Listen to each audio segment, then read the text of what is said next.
Friends, welcome to Azhagudevi Neelan channel. இன்றைக்கி நம்ம வீடியோவில் என்ன பார்க்க போகிறோன்னா, சூப்பர் டேஸ்டியான உதிரியான சேமியா உப்புமா எப்படி பண்ணலான்னு தான் பார்க்க போகிறோம். வாங்க வீடியோக்குள்ளே போகலாம்.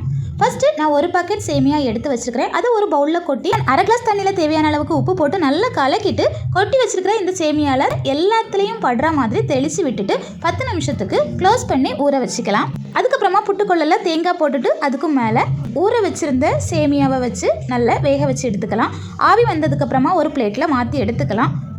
இப்போது ஒரு கடாயில் எண்ணெய் விட்டு கடுகு, உளுந்தம்பருப்பு, காஞ்ச மிளகாய், கருவேப்பிலை போட்டு தாளிச்சிட்டு 2 பெரிய வெங்காயத்தை பொடி பொடியாக கட் பண்ணி நல்லா வதக்கி விட்டுக்கலாம். கூடவே வேறு ஏதாச்சும் வெஜிடபிள்ஸ் ஆட் பண்ணணுன்னா ஆட் பண்ணிக்கலாம். நான் கேரட் மட்டும் ஆட் பண்ணியிருக்கிறேன். அதுவுமே நல்லா வதங்கினதுக்கப்புறமா இதோட உதிர்த்து வச்சுருக்கிற சேமியாவையும் சேர்த்து நல்லா மிக்ஸ் பண்ணி விட்டுட்டோன்னா சூப்பரான உதிரியான சேமியா உப்புமா ரெடி ஆயிரும். இப்போது கொஞ்சமாக மல்லித்தலை தூவி இறக்கிக்கலாம். இந்த மெத்தடில் சேமியா உப்புமாவை ஒரே ஒரு தடவை ட்ரை பண்ணி பாருங்கள்.